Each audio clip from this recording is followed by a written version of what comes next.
آپ دیکھ رہے ہیں میرا یوٹیوب چینل اور میں ہوں عارف راہی۔ ناظرین، امریکہ میں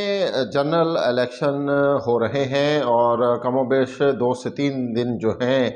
وہ بہت اہم بتائے جا رہے ہیں، کیونکہ 4 دن باقی جو ہیں وہ الیکشن میں ہیں، لیکن 3 دن تک تقریباً وہاں پر کمپین چلے گی۔ اور کمپین میں جو اس وقت سب سے اہم بات یہ ہے کہ وہ جو ٹرمپ ہیں، ڈونلڈ ٹرمپ، جو کہ سابق صدر بھی ہیں، جنہیں پچھلے ٹینور میں ہرا دیا گیا تھا، کیونکہ امریکہ میں کسی بھی شخص کے لیے صدر بننے کے لیے صرف 2 بار ہوتا ہے، اس سے زائد وہ صدر نہیں بن سکتا۔ لیکن امریکہ کی تاریخ رہی ہے کہ جو حاضر سروس صدر ہوتے ہیں تقریباً وہ 2 ٹینور ایک ساتھ مکمل کرتے ہیں، لیکن اس کے بعد وہ پھر سیاست کو خیر بات کہہ دیتے ہیں، کیونکہ دوبارہ ان کے لیے صدر بننے کا موقع نہیں ہوتا۔ تو ڈونلڈ ٹرمپ جو تھے ان کے پاس یہ موقع تھا، لیکن پچھلی دفعہ انہیں جو تھا وہ سبکی حاصل ہوئی، وہ ہار گئے۔ اور اس بار ان کا جو ہے کہنا ہے کہ اس بار بھی جو امریکن اسٹیبلشمنٹ ہے وہ نہیں چاہ رہی کہ ڈونلڈ ٹرمپ جو ہے وہ الیکشن جیتے۔ انہوں نے وہاں کی اسٹیبلشمنٹ پر الزام لگایا۔ ان کا کہنا تھا کہ کسی صورت بھی وہ الیکشن نہیں ہارے تھے پچھلی باری بھی، اور اس بار بھی جیت انہی کی ہے۔ لیکن البتہ یہ بات ضرور ہے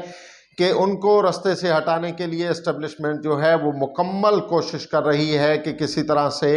ڈونلڈ ٹرمپ کو جو ہے وہ رستے سے ہٹایا جائے۔ بہرحال ڈونلڈ ٹرمپ پر تنقید جو ہے وہ بہت زیادہ ہو رہی ہے مخالف امیدواروں کی جانب سے۔ ڈونلڈ ٹرمپ کو جو ہے وہ کچرا قرار دیا گیا، لیکن انہوں نے بہت اچھے طریقے سے جواب دیا، حاضر دماغی سے جواب دیا۔ ڈونلڈ ٹرمپ نے کل کمپین کرتے ہوئے جو کچرا اٹھانے والے لوگ ہوتے ہیں ان کو خاص قسم کی ڈریس ہوتی ہے، وہ ڈریس پہنی، اور ان کا کہنا تھا کہ جو ورکر ہیں میں ان کا صدر بھی ہوں اور وہ بھی مجھے ووٹ دیں گے۔ تو بہرحال اس چیز سے یہ اندازہ ہوا کہ ڈونلڈ ٹرمپ جو ہے وہ بہت اچھی خاصی حاضر دماغی رکھتے ہیں کہ انہوں نے اسے پازیٹیو وے میں لیا اور اس سے ووٹ گین کرنے کی کوشش کی۔ گزشتہ روز ایک D G T V channel کے پروگرام میں ڈونلڈ ٹرمپ کی پارٹی سے تعلق رکھنے والے نژاد پاکستانی امریکی جو ہیں ساجد طارڑ صاحب، ان کا بھی جو ہے ان سے سوال ہوا ایک نجی ٹی وی چینل پر۔ تو ان کا کہنا تھا کہ کامیابی جو ہے وہ ہر صورت میں ڈونلڈ ٹرمپ کی نظر آ رہی ہے اور ڈونلڈ ٹرمپ جو ہیں وہ بالکل جیتیں گے۔ البتہ جو مخالفین کی جانب سے الزام تراشی کی جا رہی ہے اس کا جواب جو ہے وہ الیکشن میں مل جائے گا۔ تو ان چیزوں سے ہمیں پتہ چل رہا ہے کہ امریکی اسٹیبلشمنٹ جو ہے وہ پاکستانی اسٹیبلشمنٹ کے طرح کیا کچھ کرتی ہے۔ البتہ ایک اور بھی وضاحت آئی وائٹ ہاؤس کے ترجمان کی جانب سے کہ انہوں نے اس بات کی وضاحت کی کہ پاکستان میں عمران خان کی حکومت جو تھی وہ ہم نے نہیں گرائی، بلکہ یہ ان کا اندرونی معاملہ ہے، ان کے جو کیس ہیں ان سے امریکہ کا کوئی تعلق نہیں ہے۔ البتہ عمران خان نے جب انہیں نکالا گیا تھا تو انہوں نے ایک جو تھا سائفر لہرایا تھا اور انہوں نے کہا تھا کہ امریکہ سے کھلی دھمکی آئی اور اس کے بعد پاکستانی اسٹیبلشمنٹ نے ان کی حکومت کو گرایا۔ اسی کے ساتھ آج ندیم احمد پنچوتا جو کہ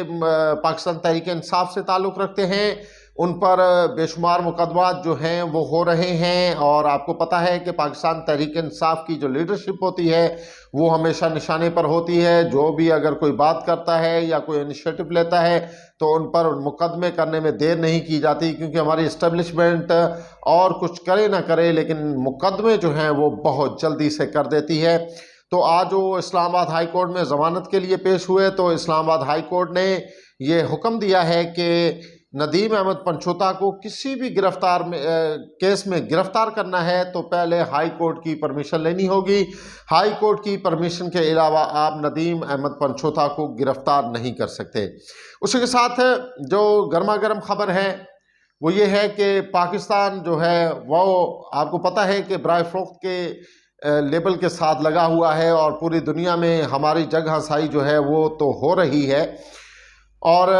کل جو تھا وہ پی آئی اے کی بولی تھی، جی ہاں پی آئی اے فروخت کی جا رہی تھی، پاکستان انٹرنیشنل ایئر لائن۔ لیکن سب سے بڑی بات یہ ہے کہ کسی بھی انٹرنیشنل کمپنی نے یا کسی ادارے نے یا کسی ملک نے جو ہے وہ دلچسپی نہیں دکھائی۔ شہباز شریف ہمیں یہ ہمیشہ سرائے خواب دکھاتے رہتے ہیں کہ جی UAE جو ہے وہ خرید رہی ہے، سعودی عرب خریدنا چاہتا ہے، قطر خریدنا چاہتا ہے، لیکن سب سے بڑی بات یہ ہے کہ کوئی بھی خریدار ظاہر نہیں ہوا انٹرنیشنل لیول پر۔ اور بلیو ورلڈ سٹی جو کہ ایک پراپرٹی ڈیلنگ کمپنی ہے جن کے پراپرٹی کا کام کرتے ہیں، انہوں نے PIA کی بولی لگائی ہے 10 ارب روپے کی۔ جی ہاں، پاکستان انٹرنیشنل ایئر لائن کوڑیوں کے بھاؤ فروخت ہو رہی ہے، اور اس کے اثاثے جو ہیں PIA کے وہ جو ہیں 10 ارب روپے بیچے جا رہے ہیں، اور کابینہ نے جو ہے وہ 60% جو PIA کے شیئرز ہیں وہ بیچنے کی جو ہے وہ منظوری دے دی ہے۔ ذرائع کا یہ بتانا ہے کہ PIA Pakistan international air line اب بک جائے گی فائنلی، لیکن اسی کے ساتھ ہی یہ سوال اپنی جگہ پر ضرور ہے، اور یہ بہت بڑا سوال ہے کہ جو ملازمین ہیں PIA کے، ان کا مستقبل کیا ہوگا جب ایک کمپنی جو ہے، ایک پاکستان کا ایک بڑا ادارہ، پاکستان کا ایک بڑا اثاثہ اور قیمتی اثاثہ جو کسی وقت میں دنیا بھر میں اپنی عزت افزائی رکھتا تھا، جس کا ایک نام تھا، مقام تھا، اس کو جو ہے فروخت کیا جائے گا تو اس سے ریلیٹڈ جو ملازمین ہیں ان کا کیا بنے گا؟ یہ سوال بہرحال اپنی جگہ پر موجود ہے۔ اسی کے ساتھ جو اہم خبر ہے، کیونکہ کہا جاتا ہے، کہتے ہیں کہ کسی کو پھنسا لینا تو آسان ہے، جب خود بندہ پھنستا ہے جال میں تو پتہ پھر چلتا ہے۔ مریم نواز صاحبہ نے عمران خان کے حوالے سے جو ہے کچھ دھمکی آمیز بیانات دیے تھے، اس پر KPK میں ان کے خلاف مقدمہ کے لیے درخواست دی گئی ہے کہ KPK میں مریم نواز کے خلاف جو ہے وہ مقدمہ دائر کیا جائے اور مریم نواز کے خلاف کارروائی کی جائے کہ انہوں نے بانی PTI عمران خان صاحب کے حوالے سے جو بیان دیا ہے وہ سنگین دھمکی ہے، اور ان کی جان کو مریم نواز سے خطرہ ہے، کیونکہ مریم نواز ہی پنجاب کی وزیر اعلیٰ ہیں، اور اڈیالہ جیل جو ہے وہ بھی پنجاب حکومت کے زمرے میں آتی ہے، تو اس حوالے سے یہ درخواست جو ہے وہ جمع کرا دی گئی ہے۔